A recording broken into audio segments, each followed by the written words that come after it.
Hello and welcome to this event with Asia Education Foundation and the Australia India Institute Delhi to this webinar on equity in education. My name is Hamish Curry. I'm the Executive Director of the Asia Education Foundation, and it's my great privilege to also welcome my close colleague and friend, the Director Tanya Spisbar from the Australia India Institute Delhi. Today, we'll be taking you through a two-part program exploring equity in education, with this first webinar particularly centering on the theme of technology. Before we get into some of the context for today's program, I would like to acknowledge that particularly for us here in Australia, we are here presenting from the lands of the Aboriginal and Torres Strait Islander people, the people of the Wurundjeri Nation, Wurundjeri people of the Kulin Nation here in Victoria, and I want to acknowledge their elders, past, present, and emerging, who continue to share with us their culture and their hopes and traditions that help all of us connect to people and country. I would also like to extend a special welcome to our colleagues and friends in India, who also have joined us here today, and I acknowledge their participation and their richness of their culture and language and people in helping us continue to develop close relationships between Australia and India. As this event is being recorded, please make sure that you can contribute to some of the Q&A function that you have in the chat for Zoom, and also to that we'll be able to publish this video, post this event so that you can watch it back or share it with colleagues. We will be also activating a survey at the end of this event. So we would encourage you to hold on before you close out the webinar to give us some feedback about equity in education, because as we're hoping with this partnership with the Australia India Institute, an opportunity to do more webinars on this theme, on this space, and we would love to know how we can improve on this program. Particularly today though, we have a huge range of very significant representatives joining us from across different fields of education. And so nothing like 2020 could have us prepared to expose equity in education like COVID-19. It has been certainly a global pandemic that has caught the world off guard, and particularly of all industries, I believe that it has affected most significantly. Education has been struck very hard. It has hit families, school communities, and certainly as a core foundation for what binds our schools and communities together, learning is something that we all must continue to do. And so the true work of educators from across the world is something that we've all learnt to navigate. And that's why with technology, it has certainly exposed those challenges in terms of being able to create equity. If anything, COVID has exposed the inequity of technology, but also enabled educators and schools to do often what they do best, is to think creatively, act with innovation, and keep young people and their families at the center of everything they do. And we are very excited to be able to share with you today some of the stories and some of the perspectives of what education in Australia and India has been doing to address this period of remote learning, and also how we have managed this space in education. So I'm going to be introducing the first and running this first panel with our educators between Australia and India. And then I'm going to be handing over for the second half to my colleague Tanya, who's going to chair the next discussion with our different system leaders and key experts and researchers looking at that lens from a much different perspective. So it gives me great pleasure to introduce our education panel. And let me tell you a little bit about them, because again, we have some really esteemed and experienced educators with us today. First, I'd like to introduce you to Helen Koziaris. And Helen is the principal of South Oakley College, and it's a co-educational government school for years 7 to 12 in the northeastern region of Victoria. Helen began her career in the Department of Education 35 years ago, has extensive leadership experience, commencing at South Oakley College in 2001 as the assistant principal and became principal in 2014. Helen has been a mentor for a number of acting and newly appointed principals, on numerous occasions served in selection panels to recruit principal class members, And Helen has worked very closely with Melbourne and Monash universities on international programs. Next, we have Meredith Clency, who's the campus principal from the Grange Peter 12 College in the outer western region of Melbourne, Victoria. Meredith has been a teacher and leader within the Victorian government education system at both primary and secondary settings. She's currently campus principal at the Grange Peter 12 College and also specialises with their Peter 6 campus. What's unique about the Grange is they are one of the very few schools that teaches Hindi language to around 700 students and continues to expand its program. The college, through this work, the college has very strong links with its community.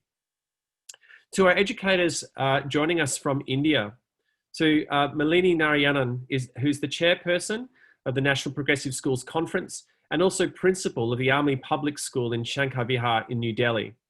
Malini's 30 years of service in education began at the prestigious Convent of Jesus and Mary School in New Delhi, and she taught at the Mothers International School for over a decade. She took over as the principal of the Army Public School in Dharamshala, Himachal Pradesh, if I've got that pronunciation correct, in 1995. She's also a resource person and trainer for the Faculty of Development Research Centre and of the Army Welfare Education Society, and a mentor for principals of 137 Army public schools across the country. She's explored differentiated learning and technology-driven school ecosystem, and under her leadership, the school has won the coveted International School Award by the British Council and is today ranked among the top 5 of the 137 Army public schools. And Malini is also the recipient of many prestigious awards that I actually don't have time to go into tonight, but I do recommend looking up her work. And lastly, Ranjit Singh Desale, who's from Zilla Parashad Primary School in Paratawadi in Maharashtra, from the southern region of India. Again, apologies, Ranjit, if I've not got the pronunciation correct. Actually, Ranjit initially wanted to be an IT engineer, and we're very lucky that he didn't pursue that career because he began teaching at a school with girls from tribal communities, and that he actually did not prioritize girls' education and worked very hard to expand the curriculum, which was originally not in the students' primary language of Kannada. So Ranjit actually learned the language and then redesigned all the textbooks for grades 1 to 4 to actually better accommodate those student learning needs, but also used audio poems, video lectures, stories and assignments, and actually then featured in a BBC news story about this work. The CEO of Microsoft in India has also recognized Ranjit's work as one of the 3 stories from India in his own book on Hit Refresh. And the central government also named Ranjit the 2016 Innovative Researcher of the Year. And just to add to what an incredible educator Ranjit is, he's now a top 10 finalist in the Global Teacher Prize for 2020. And he hopes to launch an initiative to ensure that at least 5,000 students from war-afflicted countries of the world are recruited into a peace army. So I feel like I could talk for a lot of time about all of you and how incredibly talented and experienced you all are as educators. But I'm actually going to get straight into the discussion about a range of questions I want to open up for you to talk about. And my first question to the 4 of you is actually about when this move to online remote learning began, what some of your first key concerns were when that move happened. And I'm going to first open it up to our colleagues from Australia, Helen and Meredith, to respond first. So please unmute and join the discussion. I guess I'll start, but one of my main concerns was how would the students go about it? Given the time frame that we were given, which was quite short, how would we get our teachers to go online and actually perform the duties of teaching and learning that we required? And also, how would we focus with our senior students, our VCE students? Because that was a real dilemma with us, particularly in Victoria being in lockdown. What would we be doing to support those students in their learning to make sure that they had the best outcomes at the end of the year and they were comfortable in the space where we were actually teaching? And then we went back to the teachers and we said to the teachers, how are you feeling about this? And are you prepared? So it was a lot of preparation that we had to put into place in, I think, the last week just before we knew we were going into lockdown, and what did that look like? And what were we preparing for? And I say, what were we preparing for? Because I think we thought, okay, it's going to be a week, it's going to be 2 weeks, it's going to be 3 weeks. And then it's that extended period of time. That was our first initial impressions. Yeah, I'm sure. And thank you, Helen. I've heard that as quite a common challenge. People thought it will be over soon, and it certainly has not. Meredith, what were your first key concerns? Yeah, our first key concerns were, and thanks, and lovely to meet you all, is that of course, the ever-present problem of the digital divide. The school where I work is, in Victorian terms, considered to be very disadvantaged. That is, parents are generally of quite a low income. And so our students at primary school, around 900 children, we were very concerned about the access to technology. Not only the access to technology, but how we could produce material that was interesting and engaging for primary children. So remember that particularly the children in prep, that's reception or first year, 5 years old, had only been to school for 9-10 weeks before they had no schooling. So for us, it was managing first of all, the technological, the economic divide, who had devices, who didn't. And secondly, how could we engage really young children and families? How could we help families manage multiple kids at home, maybe only one device, and making content that was engaging? So, they were the three issues for us. Thank you, Meredith. Now I'm going to hand over to our esteemed colleagues from India, Malini and Ranjit. Perhaps Malini, if I could ask you to respond first, what were some of your key concerns? And maybe there are some similarities in what you've heard already. Absolutely. Amish, first, we were not given any time, actually. On the 18th, we were all in school discussing the final results of that academic year. And 19th, we were told to wind up everything and reach home, because we were not allowed to come in on the 19th itself. So 18th was a day of sheer panic. And of course, a lot of denial, because we didn't think it's going to happen ever like this. And lockdown was a concept that nobody heard about, right? So therefore, there was a serious denial, and we must have thought we would stay at home for a week and perhaps declare the results in 1 week time, where the parental interactions could be held. So post 19th, it was like a revelation. We were asked and we were told it's going to be a month long. And that is when we actually geared up to first mail all the final results of the children, because there was a panic, parents were waiting. And ours is a special kind of school, like Meredith talked about her school. Our school is an army public school with parents in different and difficult locales, and they move at the end of an academic session to the targeted areas of their posting. So a lot of children move at the end of the academic session. So therefore, no results for them, sitting at home, waiting, because they couldn't move to the places where they were detailed to move. And of course, being in the cantonment, it's also a restricted area where internet services are jammed and controlled because of security reasons. So therefore, talking and thinking about something where we would be connecting online was really a thing of distance. And what was most important to us was we prided ourselves as a technology-driven school. We had smart classes, we had the LMS system, we had the ERP system, and all of that. And suddenly, all of that got left behind in the school building. And the brick and mortar school was no longer available to us.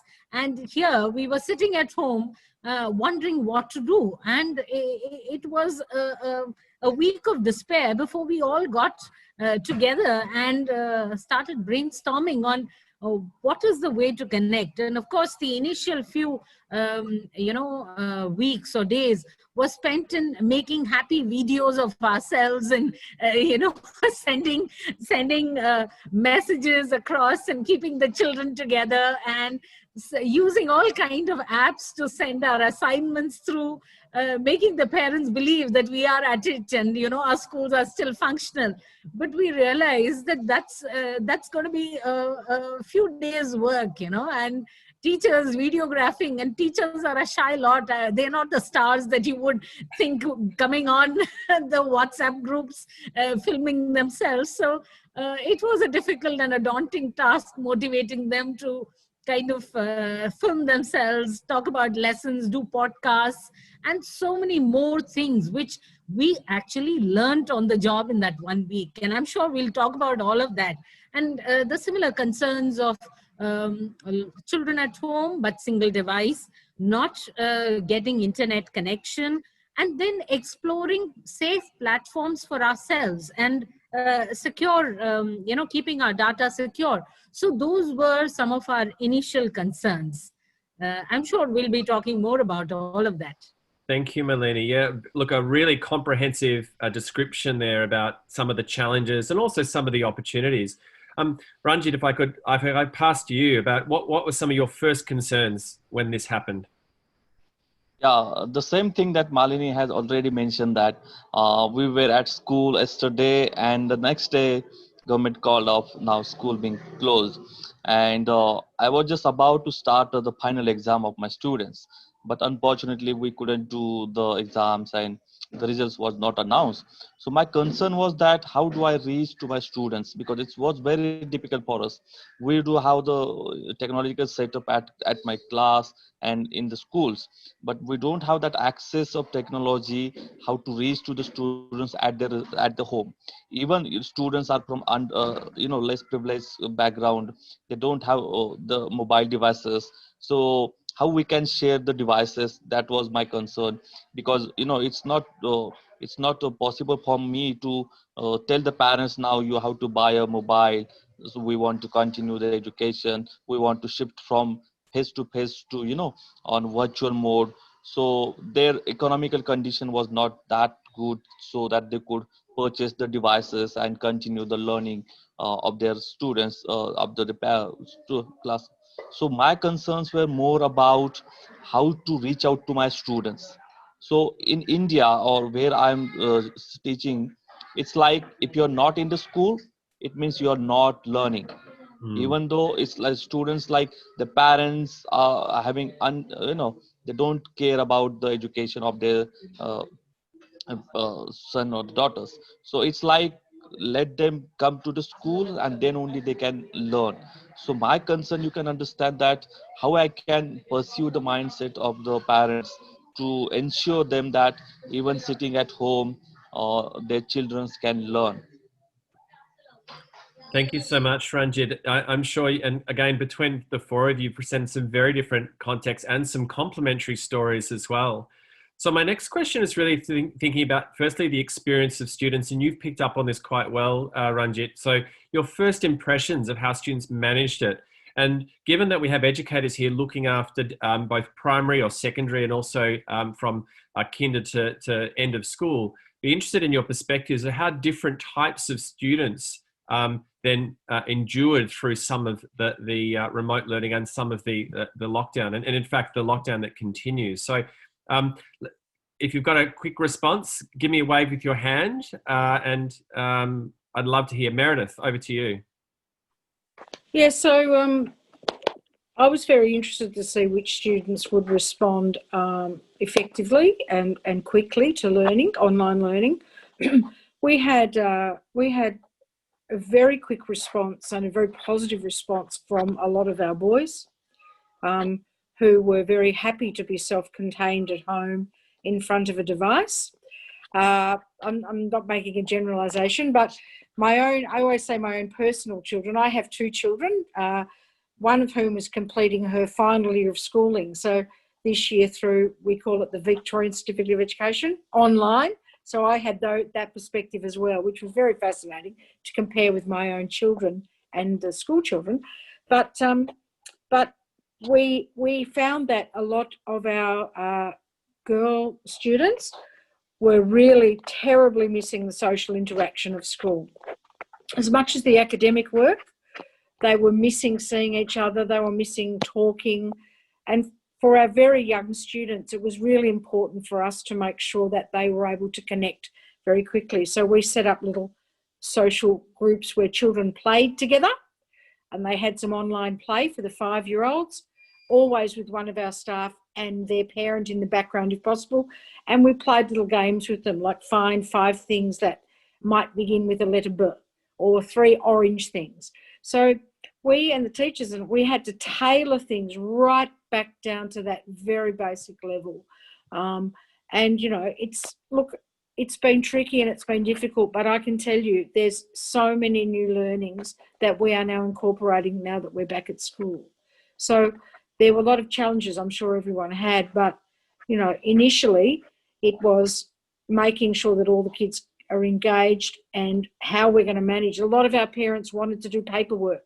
They wanted us to photocopy paper stuff, but we had to resist and push back and say no. We gave out every spare computer that we had, even ones with broken keys and broken buttons. We made them available for children. The government gave us some Wi-Fi dongles to use, but we also bought some. So I made the decision to invest in buying some dongles to give out for families for Wi-Fi. We tried to do as much as we could because the digital divide, even in a school like ours, was vast. So, yeah, that was some of the things that we had initially. Thank you. Thank you very much, Meredith. Helen? I agree. Some of our students really thrived on the online learning platform. Our staff, we're a bit more fortunate, I guess, because we made sure as soon as we knew we were going into lockdown, we communicated with our parents to find out who didn't have a device.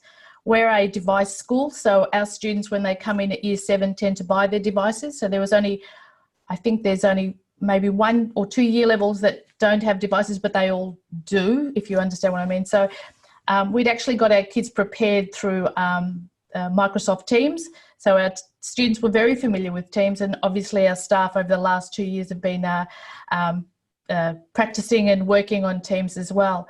But what we find, Meredith, I agree with you, the girls and their social interaction, it didn't matter that they could actually see each other like we can see each other. They really missed the social interaction. So some of our concerns were around the wellbeing part of it. And we made sure that our wellbeing team was available almost 24/7 to support the parents. Our wellbeing director of wellbeing had a mobile phone where kids could actually contact him, or parents could contact him, and then we would distribute the wellbeing concerns through the wellbeing team. And you're right, the boys thrived. They just did amazing work and could actually have come back and said, Miss, I prefer online learning because I had my own space, I could do my own work and I could do it in my own time. In our second lockdown, which was interesting, is we went to all virtual classes. So every single student followed the same timetable as they would in the classroom. And that allowed them the opportunity to be connected in some way. And I use connected because for most of the time, by the time we were coming back, the kids' keys weren't working, their cameras weren't working, their microphone wasn't working. So we needed to make sure that that was happening and they were coming into school where we were allowed to be at school and have those things fixed. But the lockdown and learning were real difficulties for, I think, the teachers and the students in the second lockdown, not the first lockdown so much, because it was a novelty and they wanted to know what they could do and what they could perform with. And the skills that both the staff and the students, and I'm talking about even our older staff who just didn't know what a computer looked like, irrespective of the fact they've had them for so many years, the work they were able to do with students online and the corrections they were able to do. So everything was interactive. And I guess when we talk a little bit later, we can also work out what they've been able to take out of this and bring it back to the local community here. The other thing that we found really interesting is, Meredith, you talked about the parent in the background. And since our parents were at home with the kids, they actually started to appreciate what teaching and learning was about because they could see how hard the teachers were working. It's not about a 9 to 3 or an 8:30 to 3:30 job. It is a full-time 24-hour job that we're actually doing every day. and weekends.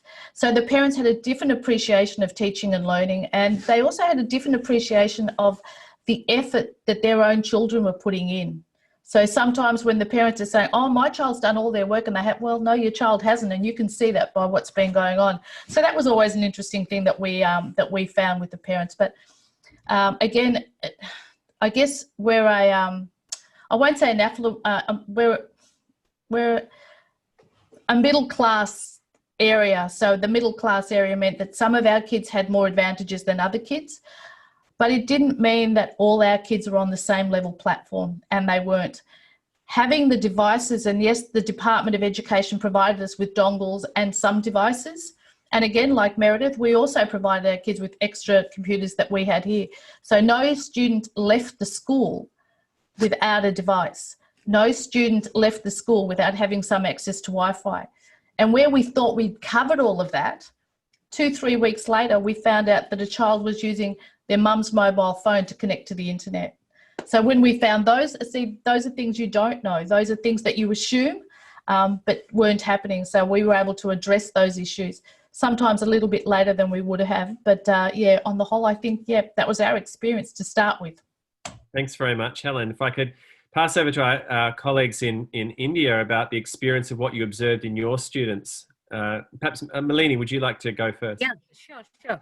I absolutely agree with Helen, and most of our experiences are quite like that.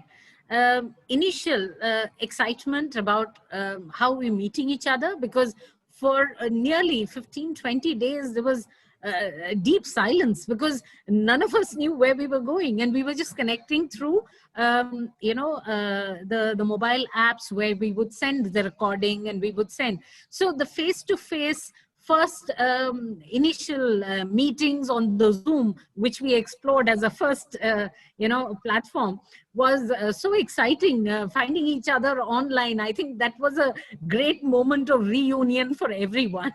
So that there was great happiness there. But I must compliment, and Dr. Vinnie Jory is here, there was a lot of hand-holding from Microsoft, especially for all the schools in India, and especially the Army schools, and I'm talking about 137 schools. And also, since I'm the chairperson of the NPSC schools, Microsoft came in as a savior at that time, and there are 189 of us, getting everybody together on a common platform, getting teachers trained day in, day out, to not just transact the basics. There is so much of advanced level that we've moved on. So as you look back at the journey from where you started and where you are now, I think there's a big pat on the back for all the educators of the world, let alone India. The job has been immense, and we've leapfrogged into another era completely. We don't even recognize ourselves now. Like she said, teachers who didn't know what the computers look like, we've left people way behind. And we are nothing short of CEOs of any of those MNCs who are sitting 24/7 in front of the multiple devices trying to achieve things. So I must also tell you that training the parent was a challenge, because in the primary wing, you needed the assistance of the parents to help our children. So parents came in great support, and that was the first time we felt there is always a feeling that the school against the parent kind of feeling, which many do nurture at some point in time. But especially during the result days, I must say. But this was a time when they actually, we all rallied together, and we knew that we were all in this together. So without them, we really couldn't have achieved anything that we now are, talking so much about. So that deep appreciation was always there. And this was the first time they got a peep into the classrooms. Usually it is the parent-teacher day and the PTM days that they can walk through the school and see what's happening. And but this was a time when they could real time see how the teacher connected, how they talked to the children, how that one-to-one effort was made. So looking at a child across the screen is not the easiest thing, and to keep him engaged constantly is when they themselves can't keep one child glued to that screen at home when they are supervising. They can imagine what is happening to us with 40 kids across the screen. So that was something that we were so appreciative of, and we had informal parent interaction days where we would do quizzes together, we would watch movies together, we would have a quiz on simple things, festivals we celebrated online. So a lot of things that we never did with parents, this brought us together beautifully. And I must also share that there were netiquette concerns, initially, both with parents as well as senior children. So you were talking about how the primary held it. So we pulled out a lot of our netiquette rules and talked about it every time we went on class, what they should do, what they can't do, and what they mustn't do. And that kind of training helps now. So now that we are here, so after 6-8 months, our schools are still closed, It's been 8 months. We're all still at home and we haven't called the children back. Yes, I know. Meredith is saying, wow. Yes, it is. And the challenge continues. And Delhi, you must be watching the news. Delhi is one of the worst affected, and we are still in our third peak. So therefore, we can't even imagine getting the kids back in before Christmas or before the new year. So a lot of our children are still at home being engaged. So I must tell you, we tried puppetry, we tried storytelling, we did origami, let us do together activities, so it's been a gamut of things. We've done our morning assemblies where children performed, and everybody sent in their recordings. So parent cooperation has been at the core of all of this. And of course, technology that, and we are now officially on the Microsoft platforms, which we recommend 100% for everyone. And of course, there are many other platforms, but this has been such a boon for us. And talking about the secondary school children just needed a little prod, and it triggered into something huge. They have explored so many tools. They've brought back those tools to the classroom, and the teacher and the taught are now learning together and exploring together. And what a beautiful journey it's been. So whether it is something new that the child brings in or some new tool he's explored, so we've put the peer educators on roll, which means that in class, every child comes in to do his presentation, talks about it, something new that they have discovered. So I think it's been a great journey for the children. But yes, I can't deny screen time fatigue. I can't deny online learning fatigue. That is there. And it's a great challenge to make the seniors speak up. Are you there? Are you there? And, let's see you. And we are talking about equity with technology. I want to talk about equity within the classroom. Not all of them belong to the same social background. They're shy of showing their, home environment. There's so much that goes in the background, which, every strand that we are talking about is a huge research document that all of us can, brainstorm and put in. I think it's been a great learning journey, and this has really taken us to a different level. Thank you so much, Malini. Yeah, no, thank you. There's actually, I feel like now I want to go back and listen to that entire response again. There's so much detail and wonderful examples you've shared. And I know too, probably for you, Ranjit, there's probably just a whole lot of other different contexts that came into play for you and in your work as an educator. So tell us, what did you see happen with your students? My first impression, or I could communicate my students, was after 2 months. After the 60 days, I could somehow manage to give them some devices. So at least we can have connection, or we can communicate. So I started a community appeal and asked them to, if they have the mobile devices spare at their home, so just donate to us, and so that we could give those devices to my students. So once how we manages those devices, then we started to make a group of students, so that one devices can be shared with 2 or 3 students, so at least they could gather together and start learning. Our focus was that we want to use the technology just to communicate with each other. We're not focusing on teaching through the technology, because it has because what I experienced that at the students level, if you just try to give them online lecture for 1 and 2 hours, then again their parents come up with their complaint that who is going to pay for the data, and that was a concern as well.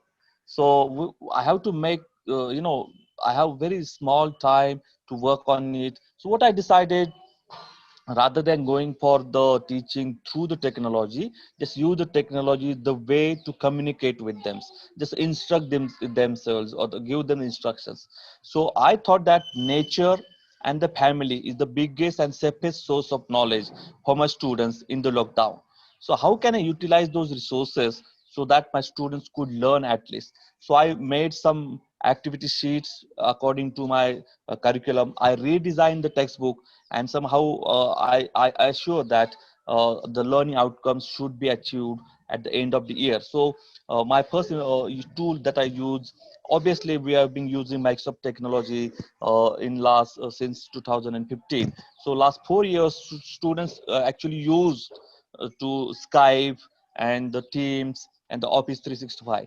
So we use the Teams like the way of a hub where we could manage all the information, their responses, their online submissions. Everything was going on the Teams. So this is the best platform I ever experienced. I've been using till the date as well. So our focus was that how we can continue the learning in the lockdown period as well, rather than focusing on the textbook or the teaching them the textbook and complete the curriculum. I'm more focusing on the skills and the learning outcomes, and how I can achieve those learning outcomes. I just manage or the design the activities and just sharing those activities through those teams, so that students could upload their responses in the teams and I could evaluate. So this is moreover like considering their limitations as well and the mine. So it's like a customized learning package for my students. Brilliant, Ranjit. And again, what you've picked up there is the opportunity to provide much more asynchronous learning, allow students to control the pace at which they want to learn, and give them challenging tasks they can contribute back. But I've also struck your first part of that response, the fact that you went 2 months without really being able to connect with your students. And I know that for many educators here, that's such a long time to understand how much we care and the welfare for our students and their families. Now, we've got about 6 more minutes before we're going to transfer to the second part of our program. So my final question really is trying for you to pick up on a couple of things about, particularly obviously the needs of students, families, particularly of your teachers and your school community. And I'd like you to share with us, one thing that if you could go back to the time before this started, and there was one thing you wished you had or you could have done or had been ready for to make that transition to remote learning, I'd be really interested to know what would it have been? Like, what do you think really, now that you've been deep into this experience and this work, what do you wish maybe you might have done differently or wish you had ready? Meredith? It's very interesting. Mine is I would have, and I have learned a lot from this, is I would have given my students more agency in their learning.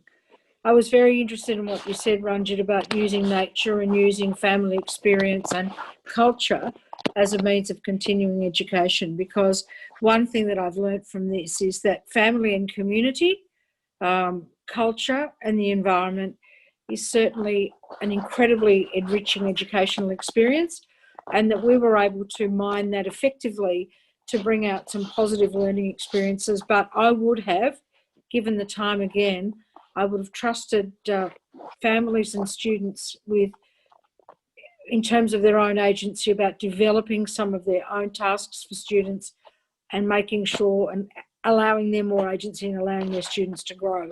And that's something that I'm taking forward for our planning for the future, is to make sure that the student voice and the family voice is more present in everything we do across the college. Thanks, Meredith. Great. From other panelists, who would like to share? What do you think you might have done differently or needed differently? Helen. I agree with Meredith. One of the things that we learned from our parents and the students was the amount of homework, and I use the term in inverted commas because they were at home and they were working, and the students and the parents felt that they were given excess amount of work because we were trying to cover everything. And so what we did is we actually shortened our times, and so even face-to-face, we actually said to the students, we're going to give you extra time to have a break away from the screen. We also developed times, and this is one thing that we've learnt, is that to prepare ourselves better, we need to ask the students about what they can do, not what we expect them to do. And that expectation also came from what the parents expect of us to give the kids as well. So they needed that time, that break, that away from everything, and to self-isolate in a room which is not a study or a homework room. The other thing that we felt to best prepare ourselves in future is to have a bank of something that we could use in case of, because we don't know what we don't know, and it's such unprecedented times that we felt that if the way we can prepare ourselves is to have things that we can do without thinking about it. And Ranjit, I really admired the fact that you were able to change and differentiate the curriculum to base it around what it was that the students knew and could actually bring back to the classroom. So the skill sets are really, really important. We teach knowledge. We now need to start going back and teaching the skills of being able to live in our society. And what does that mean for each person? So that was really important for our staff. The other thing is we gave parents agency, and every meeting we have now, because we were in lockdown until, just recently, we actually had the verbal conversations with parents over technology. So my parents are very familiar with Teams. They know it better than we do. My students were communicating with me, saying, they call me Miss Cossie. Miss Cossie, Meredith is not doing her work and she's disrupting my learning. Can you do something about it? So the students were actually communicating with the principal almost as if you're going to do something about it and deal with it as you go along. So that was really important for us, that they were able to communicate not only with just their teachers, not only with each other, but with people that they felt could actually make a difference. So that's another thing that we've learned from this experience, is to be au fait with what our kids are experiencing, with what they want, and more importantly, what they need. Thank you, Helen. Wonderful words, really powerful words there. And to our colleagues in India, what do you think you would have done differently, or what do you need that would have helped? I completely agree with the panelists who spoke before me.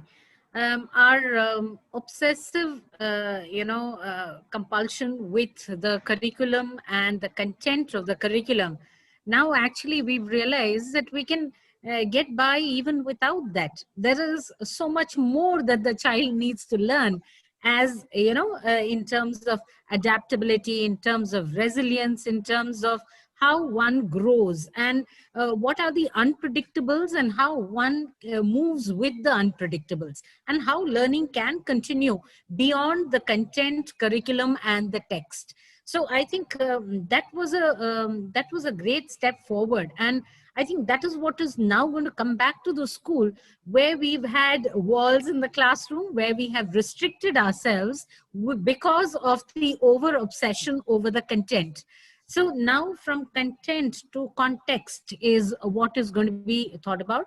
And during this entire phase, we've moved towards doing things with what is available at home, whether it's a laboratory experiment, whether it's a new skill, whether it's a new hobby, and how we've found individual child's passion for a particular thing, which we weren't able to, actually identify in a crowd of 40, where this online has, like Helen rightly pointed out, broken all, hierarchy. It helps everybody reach out one-to-one. And that kind of reaching out has been phenomenal, whether it is teacher to teacher, teacher to principal, child to principal, or parent to principal, all those little embargoes that we had placed in a physical school have all broken up. So I think that is what has been prime. And now when we get back to school, there's going to be a lot of skilling of students, not just physical skilling. It is going to be focused on life skills, because ultimately the 21st century skills that we've always talked about, in our sustainable development goals, today we can see them in practice. We can actually see how the children have moved digitally, how they've managed to cope with stress, how they have become thinkers, and how they've looked at problems and how they're trying to solve them. So I think those skills are now going to be at the center. We need to really look at textual and content with some diffidence. We now need to move, and those are the lessons that we are going to now bring back to the school when the school reopens. Thank you, Malini. Wonderful again, really good context. Ranjit, you have the final words. What do you think you could have done differently, or what do you think you need now? I think if I could have mentored the parents very well before this lockdown, that could have really changed the situation right now we have been facing. Because I have spent so much time to pursue the mindset of my parents, giving them the lectures and mentoring them. So if that could have done in past, so in this situation I could get more support from them. So if I still now I'm trying to that I could have mutual conversation with the parents. We do have the parents meeting, but in our parents meeting we do discuss the students performance. So right now, instead of that, if we could tell them how they can play a role of a teacher at home, how they can contribute to help or to learn or to teach their children at home. So this might be a thing that I don't know what about others, but I should have done in the past. So my job or my work could be little easier than right now. Thank you, Ranjit. And again, a lovely way to close out by thinking about others that are involved in this work that we do in education. So that brings us to a close in this first chapter. And of course, in doing so, I want to acknowledge and deeply thank our incredible educators that have joined us for this first part of this equity in education discussion. To Meredith, Helen, Malini, and Ranjit, thank you so much for sharing some of your stories, some of your wisdom, and also for the care that you bring to your school communities, to your staff and your students and their families. I think it's an incredible story of perseverance and innovation. And it's one that I know that we could dedicate much more time to. I know there's a couple of questions in the chat. And of course, some of our education panelists will be staying on if they can answer some or chat with some of the questions there, if you've got them, if you want to ask them some further things. But I'm going to get them now they're going to turn off their videos, and we're going to bring on my colleague, Tanya, because we're now going to hand over to her for the next half of the program. So Tanya, it's over to you. Perfect. Thank you. That was a very interesting discussion of panel one, and hearing from our fantastic educators and their experiences in the digital classroom, largely unprecedented in terms of the impact that COVID has had on digital classrooms. We're now moving to panel two, where we're going to chat with technologists, network enablers, and policy thought leaders to put a macro lens on the education and equity discussion and the role of technology. It's a really thought-provoking and pertinent discussion, because we are living in a time that is unprecedented in terms of mobility having never been more challenging, whether we're talking about travel internationally or even down the road to your local school. And yet connectivity has never been more accessible, or so we think. Now, the role of technology and equity in education can run both ways, and there are arguments always talking about the benefits and the detriments of technology. Last year, for example, the World Economic Forum published an article talking about India's superpower being education and why they need to build on this. and particularly highlighting India's increase in the uptake of online education, becoming almost 17% of the world's online education sources, and demonstrating how online education can allow greater access by moving beyond the physical boundaries of the classroom, thereby creating more equity or access to education. However, last month, also on the World Economic Forum, there was an article published by authors contributed from the World Bank and the University College London, stating that more than 320 million learners in India have been adversely affected by the COVID-19 pandemic, part of which we heard in panel 1, and have had to transition to e-learning. This has in fact highlighted the rapid shift to the rapid shift has highlighted the fact that there's long-standing issues of inequality and a digital divide in India that must be addressed by economic, education and digitisation policies. And just to start the conversation, I wanted to throw some data out for context.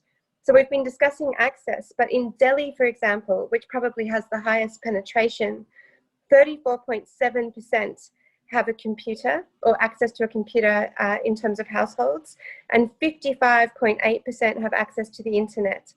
So in Delhi, which is an urban centre, you have about half the population in Delhi having access to the internet. By contrast, in Assam, a northeast Indian state, the rural population only has 3.7% have access to a computer, 12% have access to the internet, and in urban Assam, 30% have access to a computer, 47% to the internet. And even in Tamil Nadu, where we assume very high education outcomes in the south of India, the rural population have 14% access to the internet and 25% access to the internet for urban. So that sets up a pretty gritty context about access to the internet. Against this background, both Australia and India have taken great strides in terms of policy to bridge the digital divide and to ensure education for all. India has invested in a national knowledge network, which aims to bridge all of India online in terms of a network that allows more access to the internet.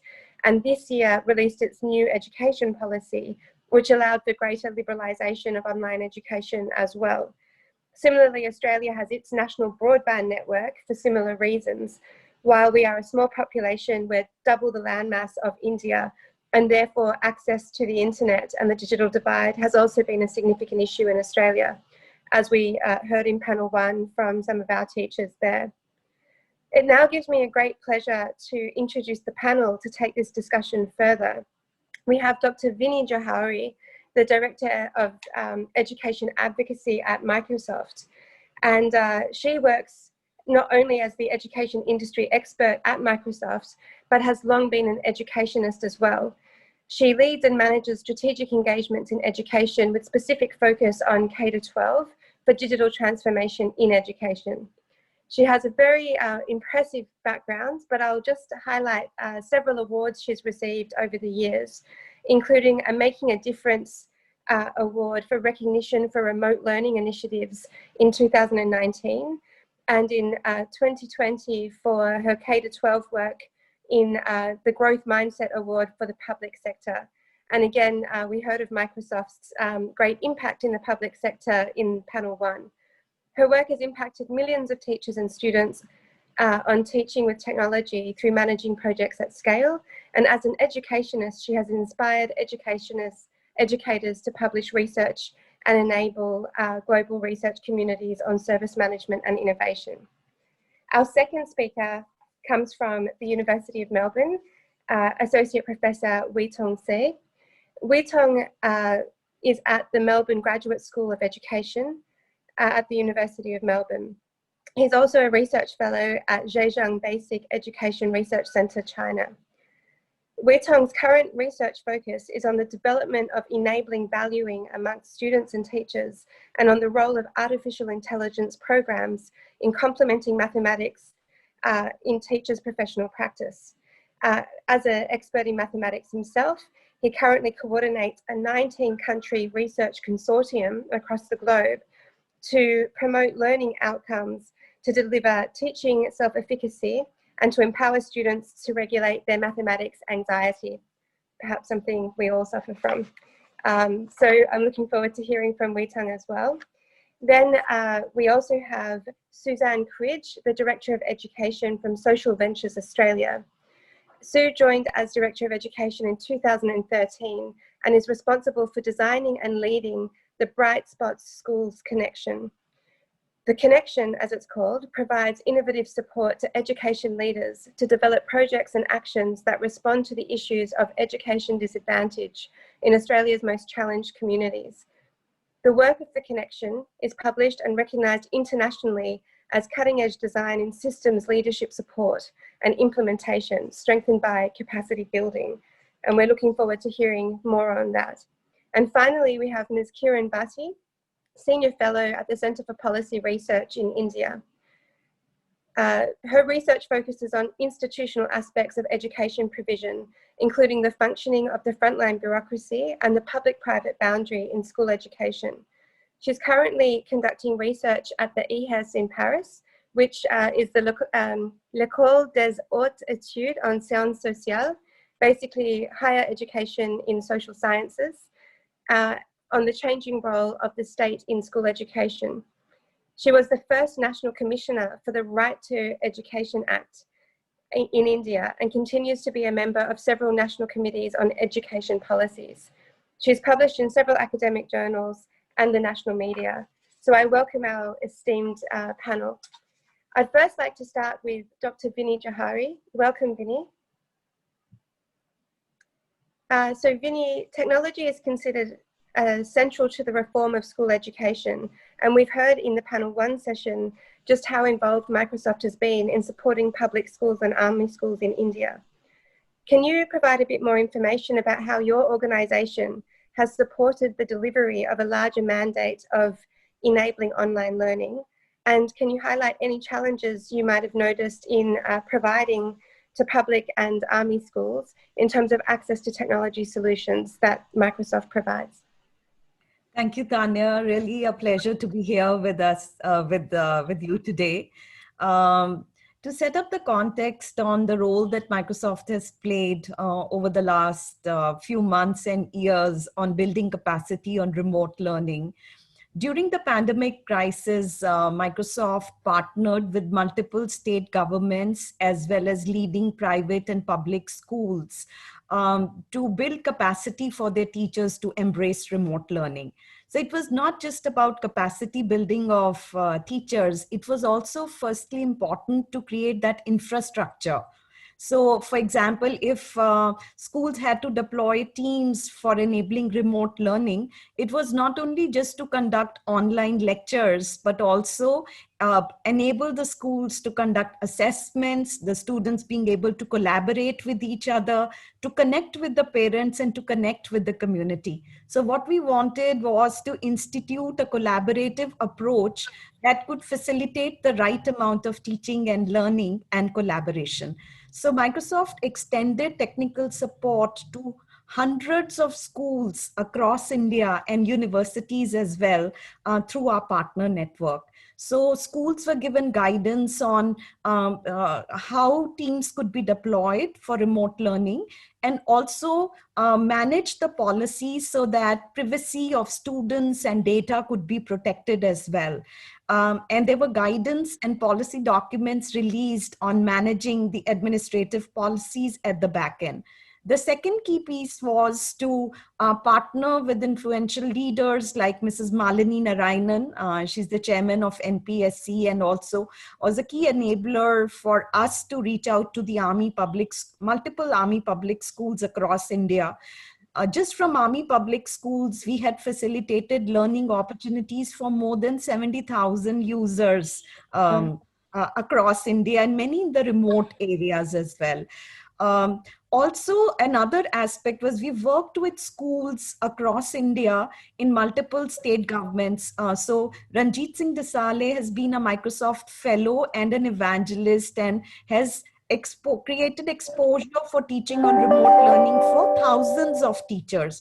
So we leveraged our Microsoft Showcase schools, where each of these schools acted as a guide and a mentor for all neighborhood schools. So for example, a school in Punjab mentored several schools in villages, mentored the parents to embrace remote learning, and right from kindergarten to grade 12th, they were able to conduct the classes. Yes, there were challenges of accessibility to devices. There were schools that had children who had devices, but as Ranjit shared, many of them had shared phones across the entire family. So there, if the lectures were recorded or links were shared, then students could access those learning resources at their own pace. Also, what we did during this time was extracurricular activities or support ecosystems. Schools wanted to continue with the admissions process. Parents wanted to stay connected. All those stakeholders were empowered through all of this. I would say that over the last 9 months, the transition from few thousand students and teachers to date, about more than 3 million plus teachers and students using remote learning has been a very big step. And not only for just learning and teaching, but embracing collaborative opportunities to bring the best to the classroom learning. No, thank you. That's a really comprehensive overview and ties in very nicely with what we heard in panel 1 as well, that often when we talk about education and the online aspect, we forget the importance of the communities themselves, keeping the relationships with teachers, which often you would have a parent-teacher session face-to-face, but obviously online, this relationship is still critical, and the building capacity aspect as well, including through what you've just mentioned, through creating ecosystems, having schools mentoring other schools as well in terms of the transition and change. So that's been a really interesting overview. Professor Wee Tong, I'd now like to turn to you. Building on the idea of capacity building, a lot of your work focuses on that as well. How is the role of artificial intelligence programs, which I understand is one of your focuses at the moment, changing the course of education? From your extensive research, I understand that you are creating evidence in terms of positive learning outcomes about AI and mathematics. And given your expertise in this, would you consider that the advantages to teaching using increased technology and online as well outweighs the in-class experience, or does it undermine in some way students' understanding of the foundational principles of mathematics, having perhaps too much reliance on the technology or the AI doing it for them? Thank you. Thanks, Daniel, for the question. I would like first to thank the Australian Education Foundation for the invitation to be here, to have a chance to exchange and share my ideas and experiences with the esteemed colleagues and panelists. In terms of how AI or technology is changing the course of education, I think currently in education, and in particular in primary and secondary school education, we find that the level of the development of artificial intelligence has made great steps to helping teachers do their job better. So using AI and seeing AI and technology as the assistant for the teacher. So being able, for example, to help teachers to differentiate the learning needs of students in a class, whether it's a class of 25 or in a class of 60 or 120. So AI applications is able to draw on the record, the bank of data that it is able to store for particular students and to therefore map the learning trajectories of students. So that's one area. AI has also been able to provide real-time feedback to teachers in the classroom, making use of facial recognition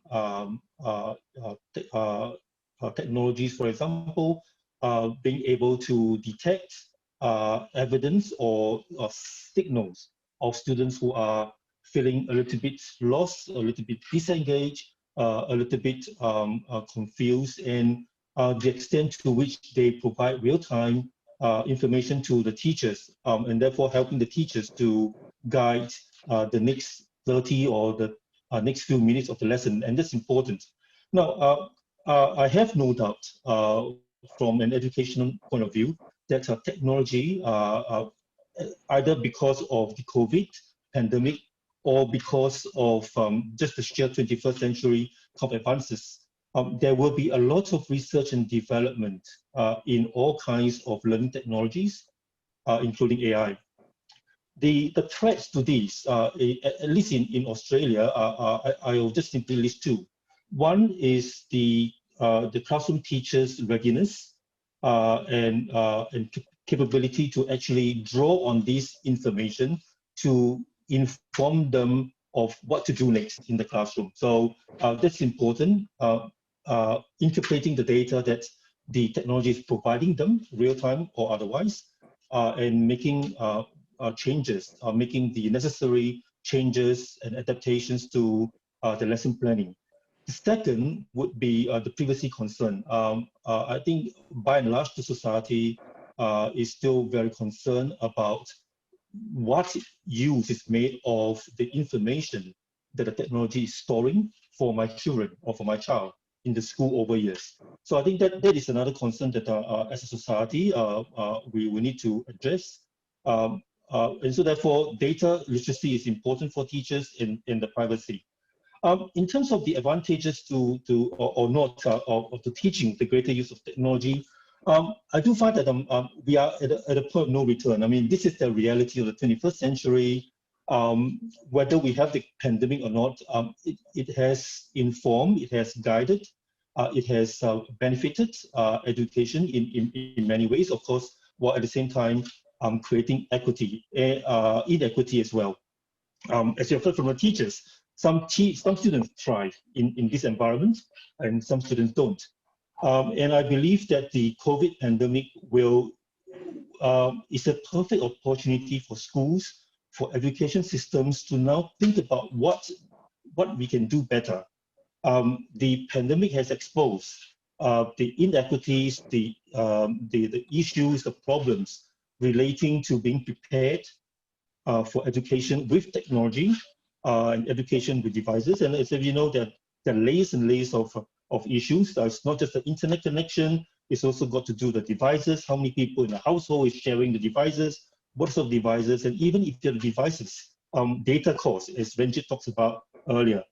And after that, the program itself. So I believe that we are in a perfect situation with this pandemic for edtech companies, for researchers, for schools to work together to develop even more customized and more meaningful education software, education technologies.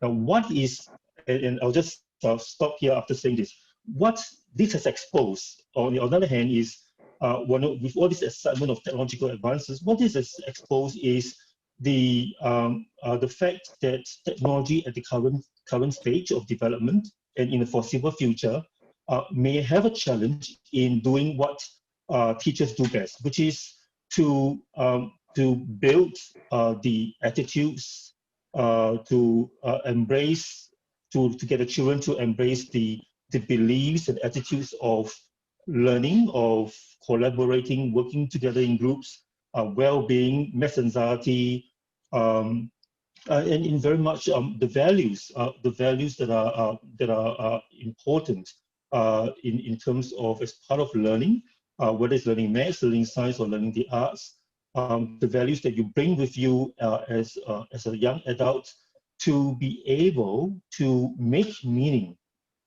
and to draw on the implications of anything that technology will provide us with. And this is going to be very important in the next 10 to 20 years as technological advances go. I think we have that soft skills that we need to develop as well. And teachers will, in the foreseeable future, is an indispensable resource for this. Thank you very much, Professor Wei Tung. That's really quite a comprehensive overview and highlights again the importance of capacity building, which is really a theme through a lot of the work we're looking at. You also highlighted some of the threats that I hadn't really thought of in terms of the classroom itself. about the teacher's readiness and capability to uptake these technological tools. So obviously, even if these tools are available and students can access them, if the educator is unable to utilise that tool, that in itself presents a barrier, and therefore capacity building at that level is also required. You also mentioned the concern about data privacy and the data being used or collected in the digital classrooms perhaps, and what the role that might play for students as well, which is something that will, it's a really important topic, data privacy and technology, and something that deserves a whole panel in and of itself. The role of EdTech, obviously a very key one, and one that's been developing over the past 5 years with increasing uptake in both Australia and in India, with a lot of synergy there. So thank you, and we'll certainly come back to you. The points you've highlighted raises a nice segue to Sue. Sue has a very rich experience in capacity building as well, and we've heard a lot already, including from panel 1 and from Vinny and Professor Wei Tung's discussions now. Things that were highlighted in panel 1, for example, that Professor Wei Tung just highlighted, how many people are using devices in the home. So, you know, is it the case that a student is using their mum's mobile phone in order to get online, and what does that mean in terms of sharing resources in the home and the ongoing utility of those? The capacity of teachers, as we've mentioned. We also heard from Malini in panel 1 that even if students can access the online classroom, perhaps embarrassment about what can be seen behind and the level of affluence that a particular family might have. So given what we've heard, and also drawing on your own rich experience in building networks and facilitating that experience sharing, how do you assess the equity divide in Australia? And what innovative support has your institute provided to leaders and to students alike to address those issues of education disadvantaged in some of our most challenged communities? Oh, thank you, Tanya, and the team at the Asia Education Foundation. This is a really rich and important discussion to have. Our work at Social Ventures Australia has been very interesting because in Australia, many of you will know that our education system is divided up through and across states. And so uniquely, our work actually crosses the borders and really brings schools and practices that happen in states separately together, which is quite unique in the Australian education landscape. So Australia has a really wicked education equity issue. The OECD for so many years now has been pointing out to us, and I understand it's getting worse, that the actual achievement of a 15-year-old in the bottom 20% demographic of our 4 million students almost, in fact, could be by the age of 15, up to 3 years behind that of young people who are 15 in the top 20% demographic. And that to us is not a good outcome. And so currently, if you convert that, in the current education system, a fifth, in other words, about 800,000 young people are going to finish their education in Australia behind their peers. And that's not good enough. So the work that we've been doing around addressing and designing systems approaches to narrow that gap is around how we build, and I keep hearing the word in lots of my colleagues' discussions, collaboration and connection to build the collective capability of educators to really make a difference together to create the tipping point of practice, so good practice becomes the normal practice that will actually change those outcomes. So what does that look like? Well, we would suggest there's some pretty challenging situations in the Australian context. And we were particularly worried and concerned about the digital divide in Australia. And one of the things that was really quite came home to us was, I know of a school, for example, in rural Australia, semi-remote, where there was a small school. No, we might have an NBN, national broadband, but there was a small school, no internet access, and the teacher was allowing all of the students to toggle off his phone. Now that's just not good enough.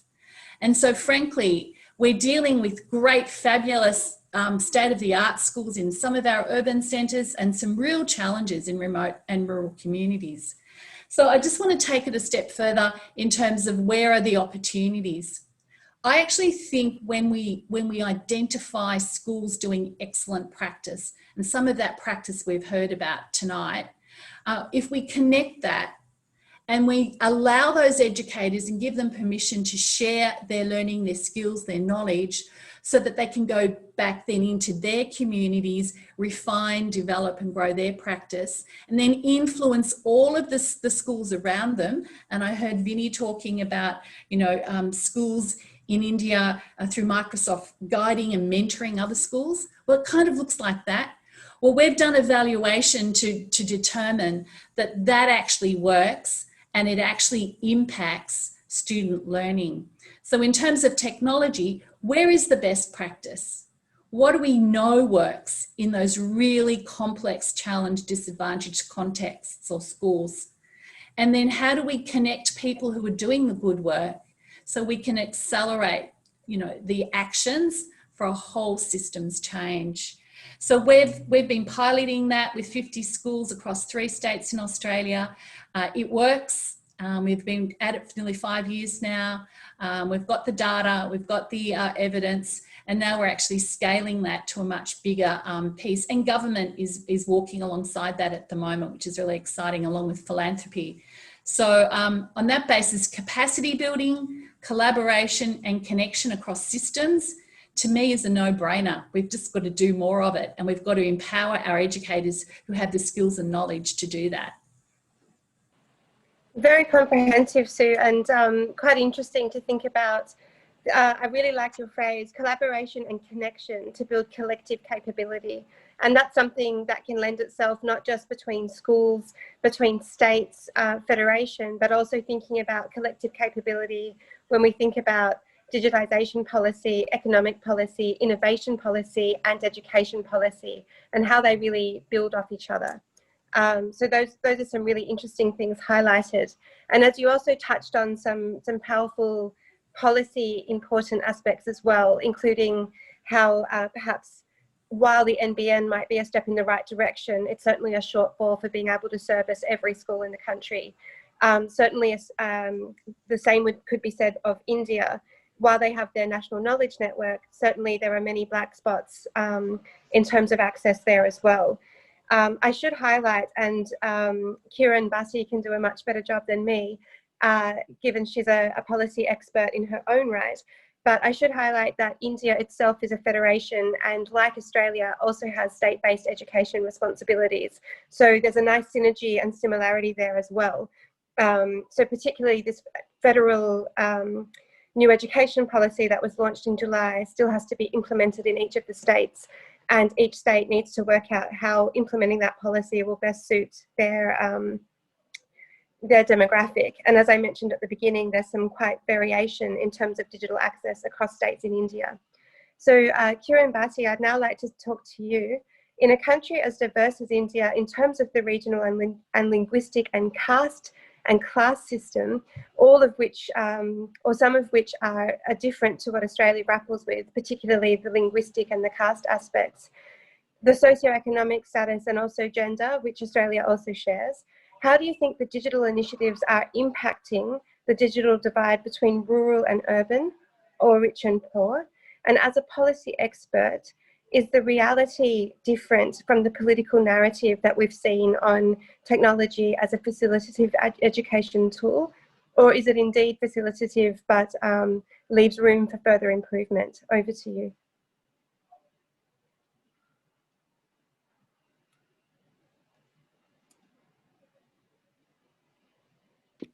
Thank you, Tanya. It's been very interesting to hear the panelists before me, particularly my colleagues from India, and the enthusiasm that they share for EdTech and the use of technology in education in India today. It's heartening at one level, but at another level, as you have pointed out, I think it doesn't really give the complete picture, because I think that the inequities that are present in India are at multiple levels. As you pointed out, it's rural, urban, it is caste, it is gender, and there are wide variations in the level of infrastructure that's available across many different regions. India is, of course, also a very large country. So it is important, I think, even as we have this conversation about the use of technology, to unpack the equity aspects a little bit more carefully.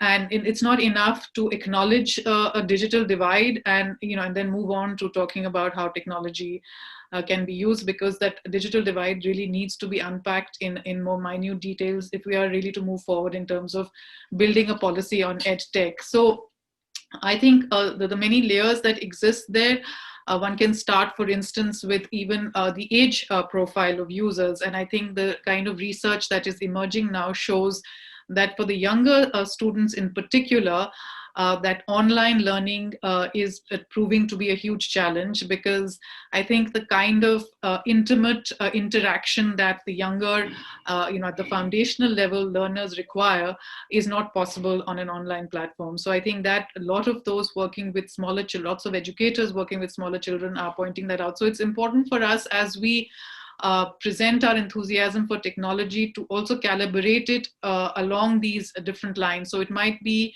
that a lot of the methods that are in use currently work very well for older students, but the same methods may not work for younger students. And it's important to understand that difference. And I think age does play a big role in terms of that kind of differentiation. Of course, the socioeconomic gap is a huge challenge which has come up. And as you rightly mentioned, the digital access to digital technology is, despite India being on a sort of pathway to becoming, digitalized, etc., the differences are still enormous. I mean, like you said, in some remote parts, less than 3% of the population may have access. So I'm just going to actually quote from a study that was recently concluded by the Azim Premji University in south of India, which is particularly focused on education issues. And they looked at more than 1,500 public schools, these are state schools, across 5 states in India. And these schools cater to about 80,000 students. And what they found was that less than 40% of the students were able to access any of the online classes that were provided. Incidentally, of these 5 states, 2 states had a program for online classes, etc., but 2 states, in fact, did not have any. And those 2 states were one in the north, Uttarakhand, and one in the south, Karnataka. So those 2 states did not even have a proper policy for conducting online classes. But even the states that did have, it was found that less than 40% were able to actually attend. So you're talking about 60% of children who were completely left out and continue to be completely left out from education in the last so many months. Even in those states where there was an online program, only 22% of the parents had a smartphone in the family. And again, it is one smartphone in the family with many users for it. So how much of it was available actually to children for accessing information is, one can only sort of imagine that. But I think in addition to the physical access to technology, one of the factors that the study highlights is the fact that I think one forgets that the integration of technology in the social practices of a lot of these children and their lives is very, very limited. So children from better off families living in metropolitan cities are exposed in many different ways to technology, even if it's not, even if they have not, they're not actually using online classes. So when this shift and this literal overnight shift took place, it was not just in terms of being able to access information through online platforms, but the whole system of communication, which a lot of these students are not, a lot of these children in the more remote or less privileged backgrounds are not accustomed to at all. So their ability to respond to those online programs is highly, highly constrained. And it's only becoming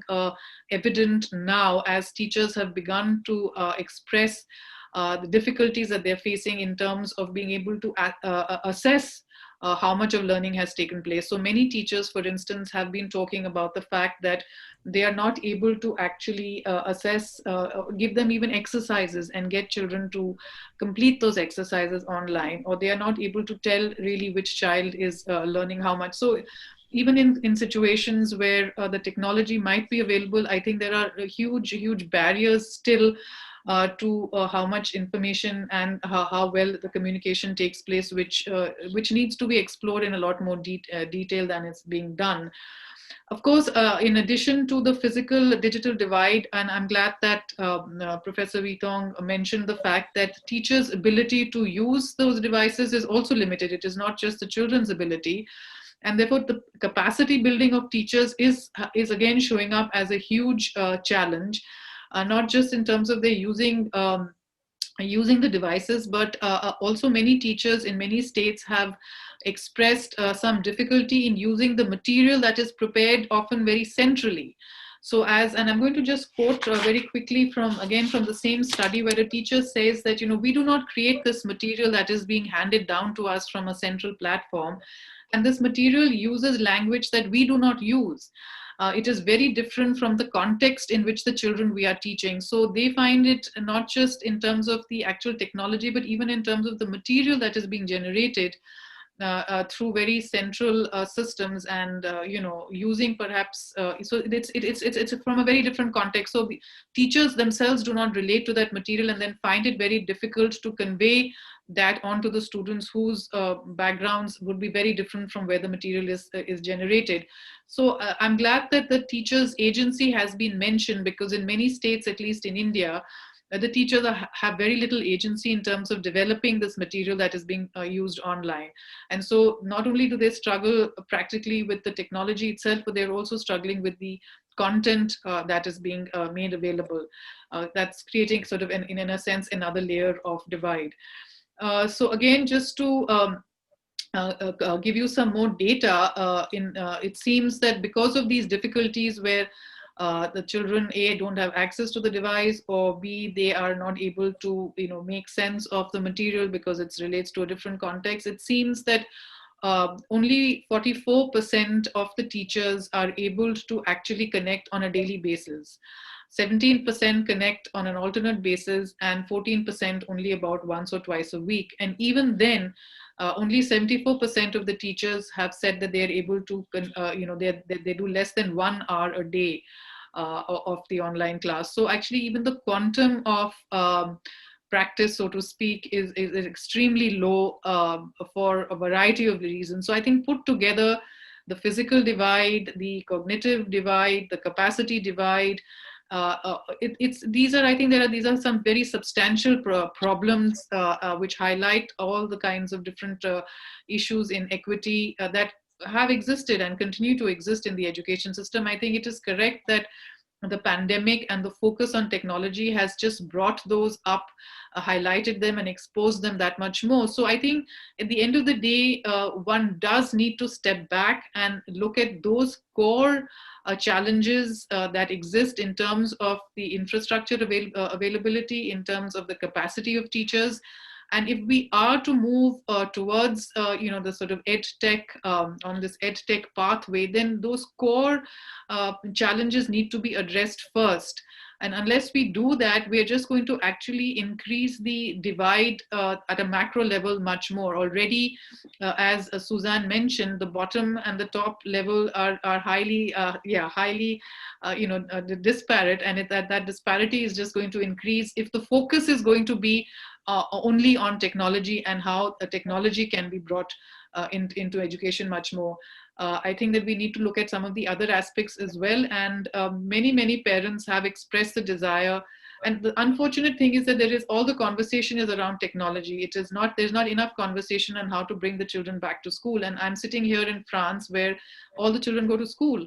And there is a lot of effort that has been put into making the school space, the physical space, a safe environment. And it's unfortunate that in India currently, the conversation is not even begun to take place on that. And it is a much more focused on technology. So that indicates another equity issue there. I'll stop here because I'm taking up a lot of time. Thank you very much. And indeed, a lot of interesting things to share. And particularly, you're highlighting yet again of the issues of connectivity, capacity, and capability.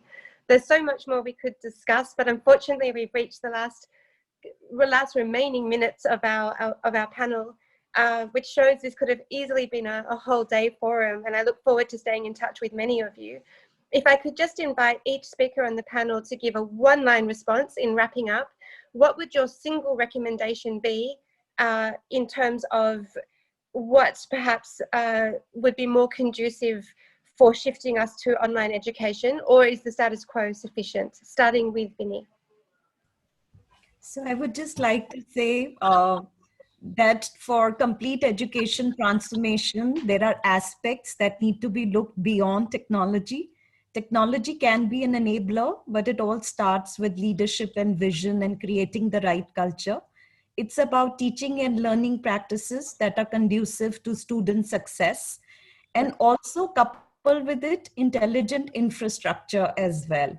And from a policy perspective, it will be important to have the right policies so that students and teachers have the right kind of infrastructure to leverage the advantages offered by tech. Thank you. Thank you very much. In one line, Professor Witong. I just want to emphasize or to remind ourselves that we are interested and we're passionate about the equity to the access to education, and not necessarily the equity of access to online learning necessarily. So therefore, whatever we can do to provide equity of access to remote learning to education, and that need not always be the high tech. We can look at low tech, middle level technology as well. Wonderful, thank you. In one line, Sue. Leverage and trust the good work that's actually happening in and growing in schools already by connecting it for collaboration to build the system's collective capability. We'll get the momentum that way. That's wonderful. Thank you very much. And a final word from you, Kiran. Yeah, I think equity is definitely the key, and that I think that if we could, talking in terms of the Indian context, improve the infrastructure and availability of, even as Professor said, low-level technology to all the students, yes, that is the way to go. But not addressing the equity problem, I think, is certainly is a challenge that we should confront. Yeah. Thank you so much. And to this esteemed panel, I just want to say, I deeply appreciate what you've discussed today. My own thoughts on education is that we're not talking about a sector as such. You're all underwriting the world's future. Education is foundational to democracy and to economy.